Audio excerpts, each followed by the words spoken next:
안녕하세요.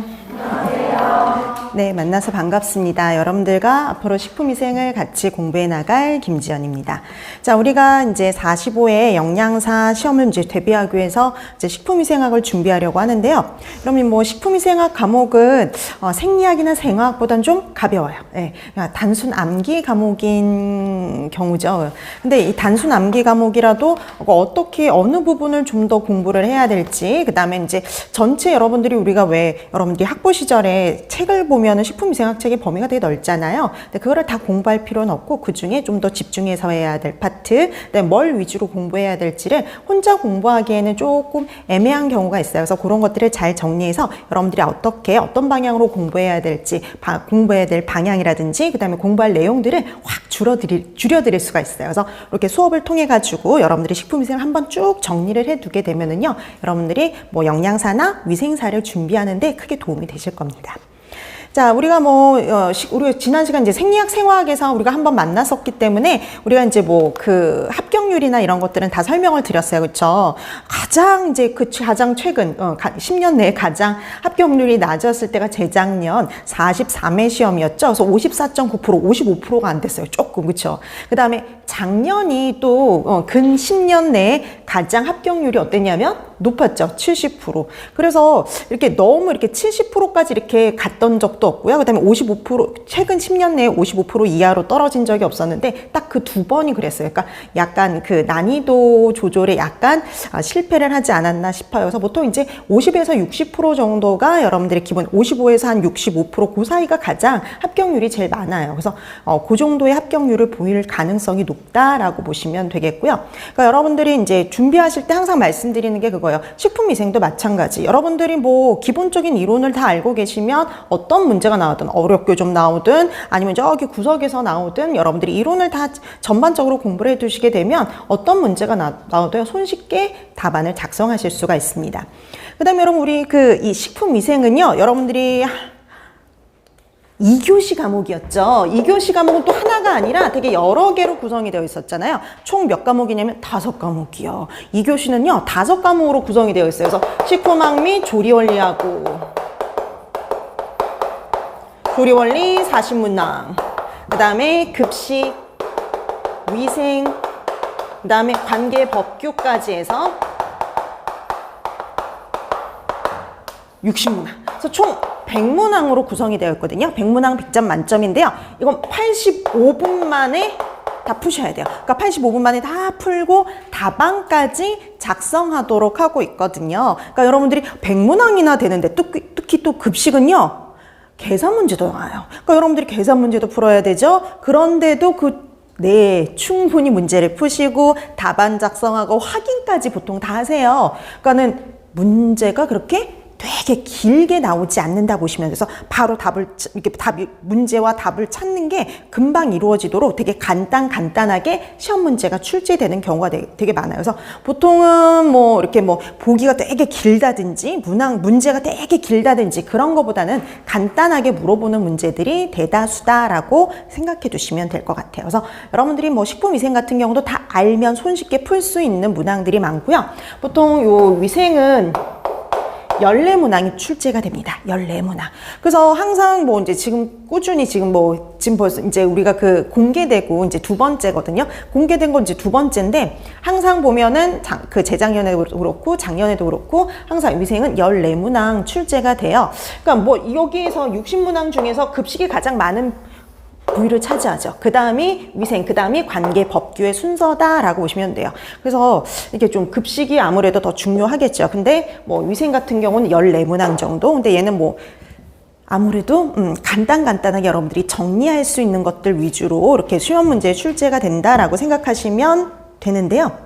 여기도 이제 우리가 마찬가지로 수업 방식은요, 생리학이나 생화학하고 비슷하게 합니다. 그래서 생리학하고 생화학하고 비슷하게 기본적으로 여러분들이 기본 이론은 들어가죠. 가장 기본 이론 들어가고요.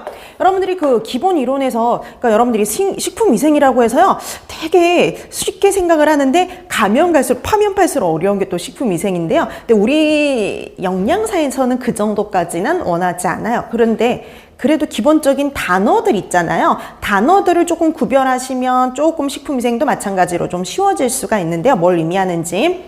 자, 그래서 그런 기본적인 그 용어부터 해서 여러분들이 파악해야 될 내용들을 이런 시간에 자세히 가르쳐 드립니다. 어떻게 공부해야 될지. 그 다음에 되도록이면 그 기본 이론 했던 거 문제를 통해서 어떻게 문제로 출제가 되는지, 그 다음에 예전에 어떤 기출 문제들이 나왔는지를 같이 수업 시간에 풀어가지고요. 같이 정리하는 것까지. 그러니까 여러분들이 한번 이론 들었죠. 그 다음에 또 문제를 통해서 파악을 했죠. 그러면 조금 더 기억이 잘 나요. 그래서 그 기억 잘 날 때 여러분들이 잘 복습을 해주시면 좋아요. 그래서 뭐 완벽하게 암기를 하는 것들은 아니더라도 대충 이런 내용들이 나왔었고 이런 내용들이 있었지라는 거 한번 정리해두는 게 꼭 필요합니다. 그런 것들을 정리해두게 되면은요, 나중에 여러분들이 가가지고 마지막에 시험 전에 볼 때요 도움이 될 수가 있어요. 그렇기 때문에 그 기본적으로 복습하는 거. 왜냐면 이거를 뭐 식품위생을 뭐 여러분들이 지금 공부하시고 5월달에 공부하고 그 다음에 계속 쭉 공부하는 것보다는 뭐 지금 잘 정리해두고 시험 전 한 달 만에 또 이렇게 또 다시 한번 복습하고 정리해두시면 좋거든요. 시험 전에. 그럼 그때 가서 복습을 하려고 그러면요, 이전에 했던 것들이 잘 기억이 안 나요. 그래서 여러분들이 잘만 정리를 해두시게 되면은 나중에 복습할 때도 상당히 도움이 되니까요. 항상 정리하고 복습하는 거 꼭 지켜주시면 돼요. 자, 그 다음에 세 번째는 여러분들이 하셔야 될 게 이제 다음 시간부터는 조금 일찍 나오시는 거예요. 그래서 우리가 여러분들이 뭐 한 10분 내지 15분 정도 일찍 나오셔가지고요. 복습 프린트물이 나가요. 그래서 여러분들이 다시 복습할 기회를 한 번 더 제공을 합니다. 그래서 복습 프린트물을 통해 가지고요, 여러분들이 다시 한번 지난 시간 했던 내용들을 복습해 두시면 돼요. 그다음 이런 복습 프린트는 잘 모아놨다가 나중에 여러분들이 그 복습하시는데 충분히 활용하면 도움이 될 수가 있어요. 그래서 여기 복습 프린트물은 여러분들이 반드시 알아야 될 내용이라든지, 그다음에 아니면은 또 이제 왜 다른 뭐 위생사나 이런 데 나왔었던 기출 문제 이런 것들도 같이 포함이 되어 있으니까 이렇게 도움이 되거든요. 영양사에서 나왔던 게 위생사에서 나오기도 하고요. 위생사에서 나왔던 게 영양사에서 시험 문제가 출제가 되기도 해요. 그래서 상당히 도움이 되니까 이렇게 문제를 통해 가지고 다시 한번 복습을 해두시면 좋습니다. 그래서 되도록이면 수업 전에 다 풀어두시고요. 그 다음에 이제 되도록이면 그 책 보지 말고 여러분들의 실력으로 풀어두시면 어디가 좀 부족한지 어디를 좀 더 공부해야 될지를 파악할 수가 있으니까요. 이렇게 요 내용들을 잘 활용해 주시면 좋습니다. 그 다음에 이제 우리가 하나 또 이제 추가로 말씀드릴 게 이제 카페죠. 그래서 우리 책 맨 뒤에 보시면 위생 만점, 영양 만점 카페가 있어요. 그래서 소개가 되어 있죠. 그래서 그 맨 뒷장에, 그쵸, 여러분 책 맨 뒷장에 나와 있는데요. 여기 보면 이제 영양 만점, 위생 만점 카페 있죠. 그래서 여기 들어가시면 그 예전에 이제 그 여러 가지 그 영양사 시험에 대한 정보라든지 아니면 그 합격자들의 그런 수기들이 있어요. 그래서 그런 것들을 보면은요, 또 이렇게 도움이 될 수 있어요. 어떻게 공부를 해야 될지, 그 다음에 이제 어떻게 공부하는 거지, 그런 공부에 대한 이제 도움을 받을 수가 있으니까요. 그런 것들도 잘 활용해 주시면 좋을 것 같습니다. 자, 그럼 이제 우리가 오늘 식품위생 첫 시간이니까 이제 들어가야 되는데, 먼저 여기는 차례부터 볼게요. 차례. 자, 여러분 식품위생서 1페이지 전에 우리 차례 나와 있죠. 자, 거기 위론서 구성이 이렇게 되어 있어요. 1장부터 7장까지. 자, 그래서 이거는 한 과목을 2달 동안 수업이 진행이 되는데요. 근데 2달이 꽉 채워지진 않아요. 조금 그 전에 끝나는데, 그래서 그 남는 시간은 생리학, 생화학을 하게 됩니다. 부족한 거. 자, 그러면 뭐 1장부터 7장까지 구성이 되어 있는데, 거기 보시면 식품위생 관리부터 식품안전관리 인증기준, 해석까지 나와 있죠. 근데 여기서 제일 중요한 건 식중독이라고 보시면 돼요. 식중독. 그래서 우리가 왜 지금 14문제 정도, 14문항 정도 식품위생에서 출제가 된다 그랬잖아요. 8, 9문제는 식중독이에요. 그래서 나중에 너무 시간 없다, 다른 거를 공부해야 돼서 너무 시간이 없다라고 하면, 어쩔 수 없는 그런 상황이 온다면 식중독만이라도 꼭 공부를 해야 돼요. 식중독만 잘 공부를 해도 8, 9문제는 손쉽게 맞을 수가 있습니다. 자, 그 다음에 이 식중독 다음으로 많이 나오는 파트가 식품위생관리 파트예요. 2-3문제가 출제가 돼요. 2-3문제. 자, 그래서 2-3문제 정도가 이제 뭐 식품위생관리 파트에서 출제된다라고 보시면 되겠고요. 그 다음에 감염병, 기생충, 식품안전관리 인증기준에선 각각 한 문제씩 출제가 돼요. 한문항식. 그래서 한문항식 출제가 된다라고 보시면 되겠고요. 그래서 여기 파트 같은 경우에는 내용이 식중독보다 훨씬 양이 적어요. 그래서 손쉽게 이렇게 공부할 수 있는 파트가 감염병, 기생충, 안전관리, 인증기준 이 파트라고 보시면 됩니다. 자, 근데 말을 안 한 파트가 있죠. 첨가물하고 식품위생동물이요. 자, 그래서 이 식품 첨가물 파트는요, 식중독 파트하고 이렇게 합쳐져 있어요. 그래서 이 파트에서는요, 안 나오거나 한 문제 정도. 최근에 몇 년 전에 나왔지? 3년 전인가 4년 전인가에 한 번 나오고 그다음에 아직 안 나왔거든요. 그러니까 옛날에는 이제 20문항 일정이 맨날 꼬박꼬박 한 문항씩 출제가 됐어요. 근데 우리가 문항수가 줄어들었잖아요. 그러다 보니까 아예 안 나오는 건 아닌데 몇 년에 한 번씩 나오는 파트로 바뀌어버렸습니다. 네, 몇 년에 한 번씩 나오는 파트로. 그래서 영문 하나도 안 나올 때도 있고 한 문제, 그래서 0에서 한 문제 정도라 보시면 돼요. 자, 그다음에 식품과 위생동물 파트도요, 0에서 한 문제입니다. 0에서 한 문제.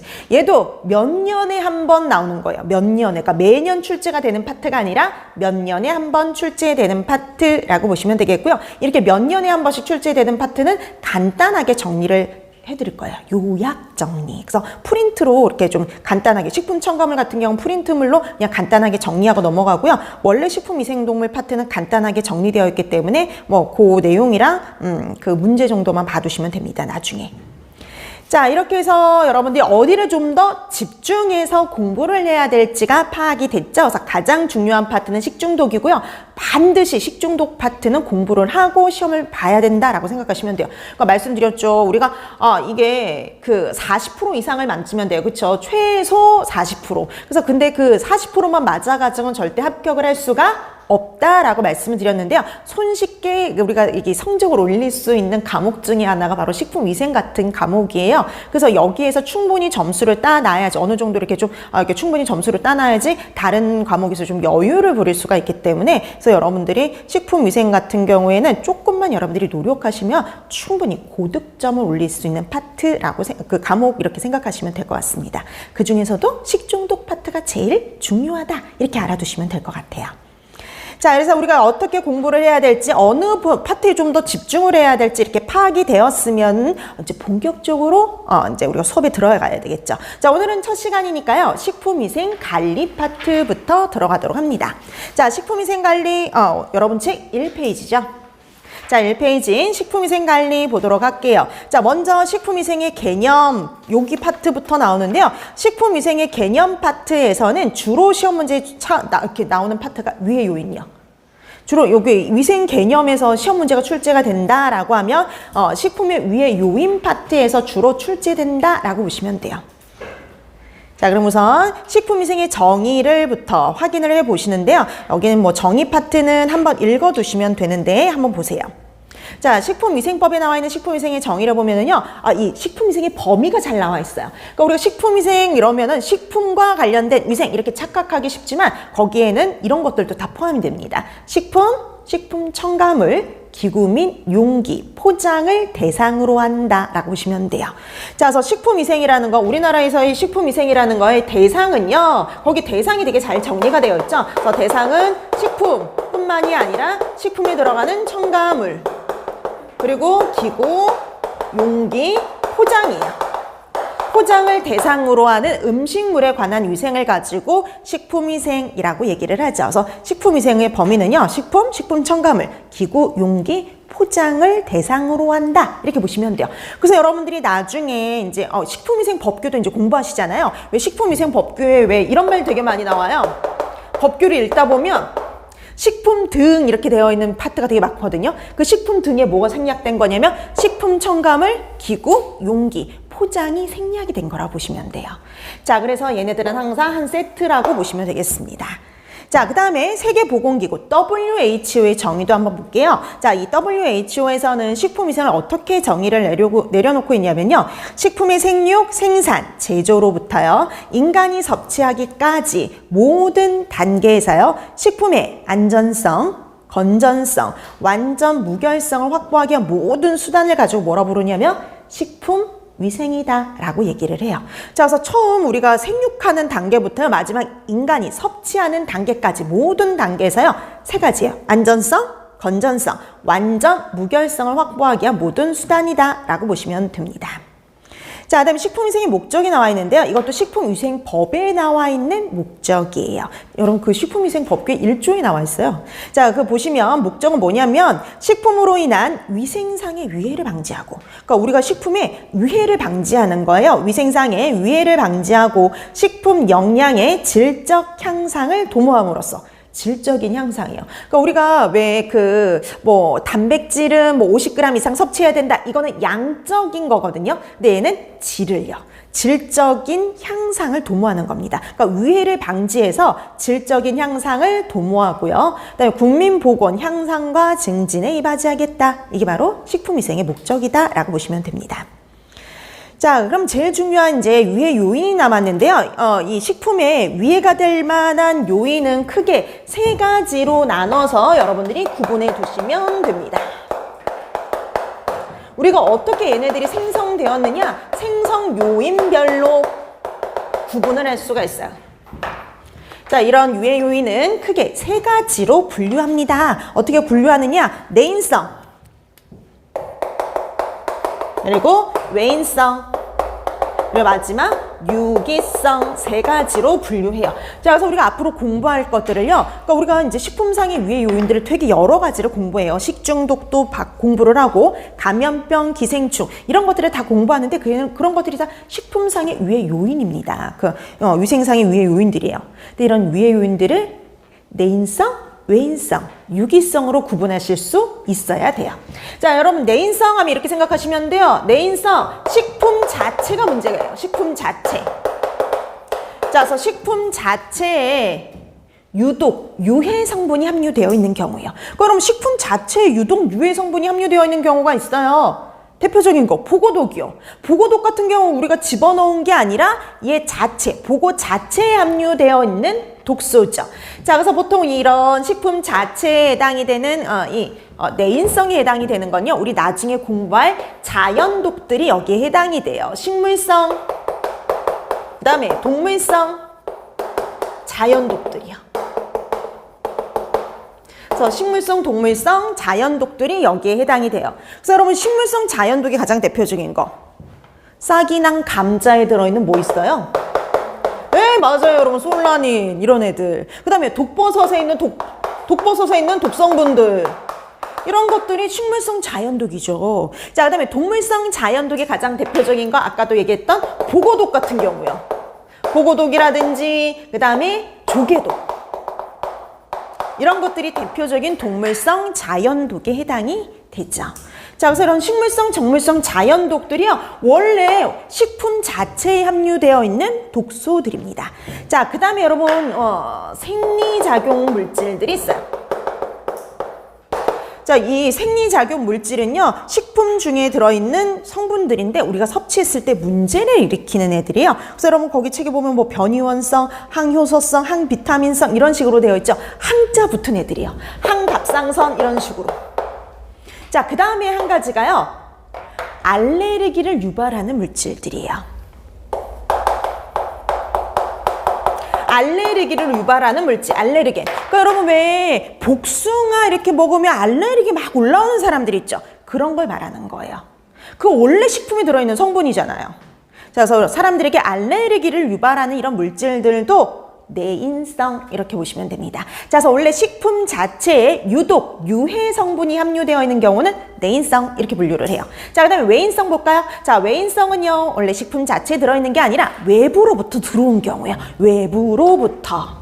자, 그래서 외부로부터 오염되거나 혼입되거나 유입된 경우 이렇게 보시면 돼요. 그래서 외부로부터 들어온 경우는 다 외인성 이렇게 생각하시면 됩니다. 그래서 대다수는 다 뭐냐면 외인성이에요. 다대다수는 외인성이에요. 그래서 여러분 보세요. 식중독균, 감염병균, 곰팡이, 기생충 이런 애들이요.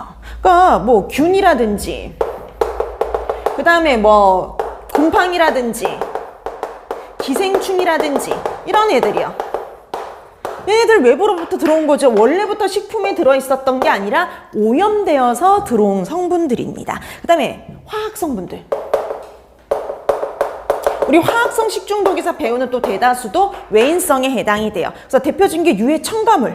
그럼 유해 첨가물 같은 경우 우리 고의적으로 집어넣는 화학 물질이잖아요. 이것도 외부로부터 들어온 거니까 외인성이라고 보시면 돼요. 그 다음에 농약. 이것도 외부로부터 들어온 거죠. 우리가 농약을 뿌려서 외부로부터 들어온 거. 방사능 물질이라든지 환경 오염 물질, 기구, 용기, 포장에서 용출되는 물질 이런 것들 다 보면 다 외부에서 들어온 경우라고 생각하시면 돼요. 그래서 외부에서 오염된 경우 있잖아요. 오염되거나 혼입된 경우는 다 외인성 이렇게 생각하시면 됩니다. 그러니까 거의 대다수가 외인성이에요. 그러니까 우리가 이렇게 생각하면 돼요. 내인성, 유기성 빼면 나머지는 다 뭐라고 생각하면 돼요? 외인성, 외부로부터 오염되는 경우다 이렇게 생각하시면 됩니다. 자, 그럼 이제 식품 자체에 있는 성분도 아니고요. 외부에서 오염된 경우도 아니에요. 그러면 유기성은 어떤 경우냐면요. 중간에 생성되는 경우입니다. 우리가 식품을 제조하거나 가공하거나 뭐 가열한다든지 저장한다든지 하는 과정 중에 생성되는 물질이에요. 이런 과정 중에 생성되는 물질을 가지고 유기성 이렇게 얘기를 합니다. 자, 그래서 얘는 중간에 만들어지는 거예요. 그러니까 원래 식품에 들어있던 것도 아니고 그 다음에 외부에서 들어온 것도 아니고요. 중간에 만들어지는 게 유기성 이렇게 보시면 됩니다. 자, 그래서 여러분 대표적인 게 바로 뭐냐면 원래 기름에는 없는데 기름이 산화되게 되면 과산화물 같은 것들이 만들어지잖아요. 그런 경우가 대표적이에요. 그래서 가열산화 유지, 산화가 된 유지요. 이런 산화가 된 유지에는 여러 가지 뭐 과산화물이라든지 이런 문제의 물질들이 생성되어 있을 가능성이 높죠.